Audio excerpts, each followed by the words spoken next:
Hi ma'am. Ma'am, kay namin eh. Hi ma'am. Ma'am, acting amtang tawgeko. Acting je ising gara sothore ma'am jiga. Acting je manbra yongko ma'am. Nungai biragadi matung dabadasu adum semakke bago acting je ko. Ai acting je hiba tharagadi ma'am ko. Do tawrage ko khoi mawana ne matuse tatita boina tawbodo. Aidi YouTube ti hangaba matuse adaidi mawana khoi tatita boina tawbodo adogi mawongda tawrakke maladi nungai biradi ne ma'am ibiro matung namu matuse yam lutuna tawki mu tawjarakke samgajaina phale ne ko ma'am acting am dak tawrakke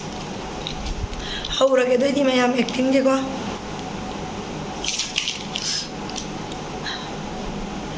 Mayam ay ko abuji ko mayam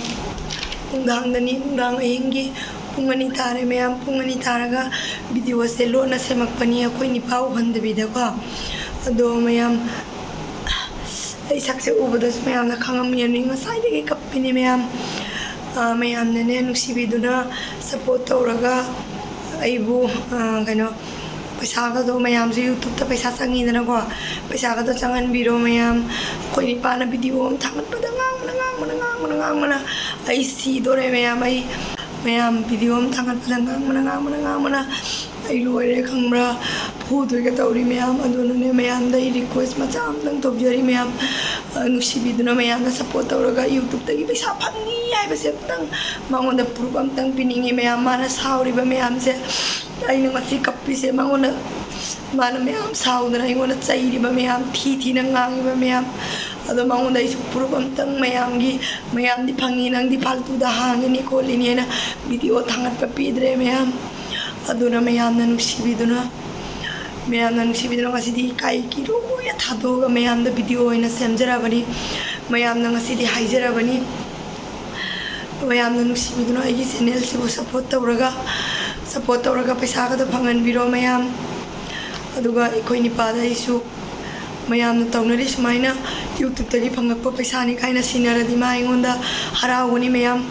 blog thangaliga se thingaroi aina tadi blog thangal phangam marok mayam ai mana chai bana ai pu bangam dre ai blog ka phangam dre mayam jam chati na chai bai jata na sai degi kapini mayam ado ko ka se sare mayam khanbada aina nusi na hangjaru ba channel se ai bu pai ba phangaroi dra aina khanbada ai thawai je jam nungai te mayam ado mayam na support tawraga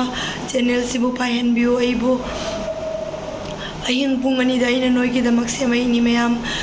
da khangalaga ko ni patumi mata de am ko ichaina sirani ai se video se mana ne jitna nganga so chaira so ai thangatro mani mayam ase video siam di mayam mana uraga moi ngonda kari aina hai de noi do kai khang mangam de ado ai karim khang de to mayam chanu pini thonga leise mayam ai karim khang mangam de do so ise video se ni thangalani mana se lorga ngonda jitna ngangdana jitna pudana jitna tawning ba tawjarani ai lekin se video se di ai mayam daina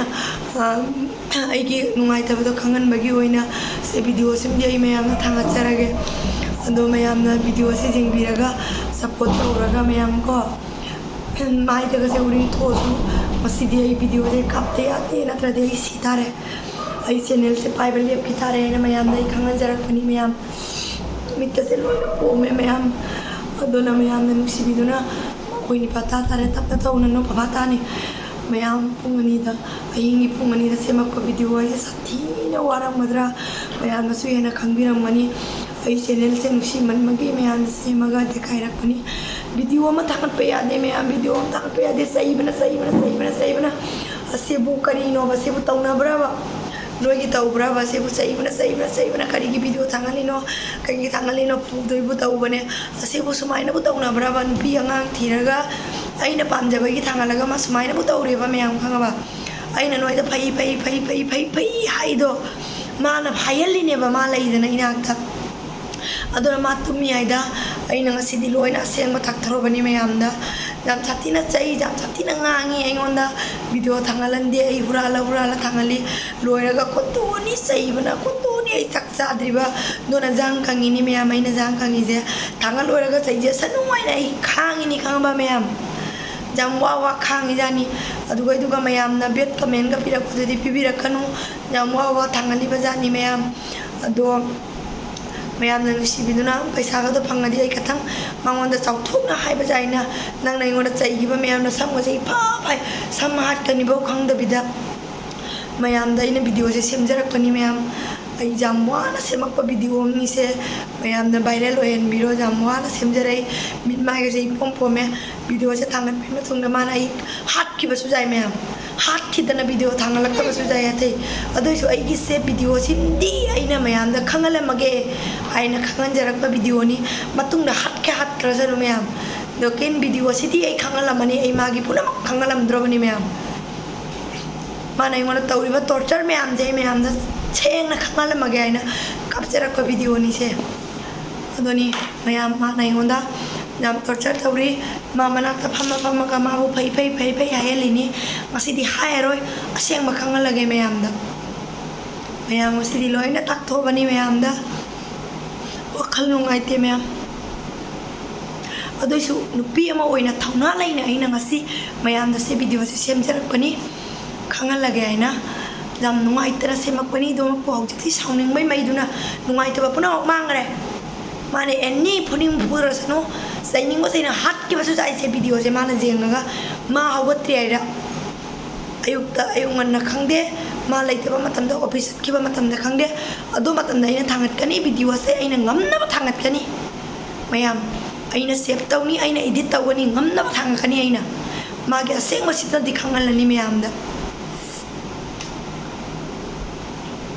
मयाम आइगी नुंगाइतबसे मयामना उबिदुना video से viral चलन बिरो ma'am जाम लिख नते लिखना लासु पैसा लाए आइना दी मांगोंद proof ती पीरगे आई pen दे यामना तो मैम मैम आई एक्टिंग जे मानरा मैम ना नुंगाई बिरदी एक्टिंग से मानलदी मथंग नमु करी एक्टिंग तौरोगे मैम ना हाई बिरो अदो दुम तौजरक्के अदो नुसी कमेंट पिबिरो पुंग 13 तारे इचानुपी नाक्ता लारिक इरी मैम मपा ऑफिस ते हलक्त्री अइना वीडियो से सेमगे मैम दा सुम एंटरटेनमेंट ओइना बगी हराउना बगी सुम को आइदी प्रेंग तौब ngamdre हंदक्ती अदुना प्रेंग ओइगद्रा अदुगा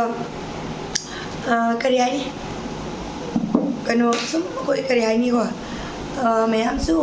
मवाना ताती तवइना तौब नुपी सु मैम लै को दो अदुगुमदा थारगा हायरगा सुवा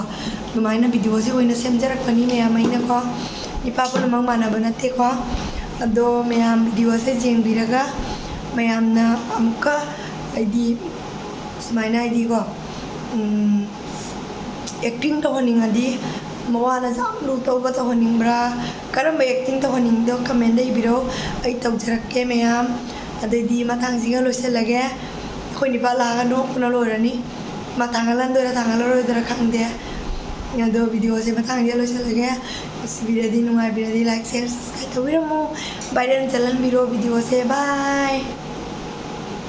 सानु बाय तौगलके को मैम ननसे से मधु पराई तौरेबा मैं नहीं कर पाऊंगी दीदी मैं मैंने तो बाय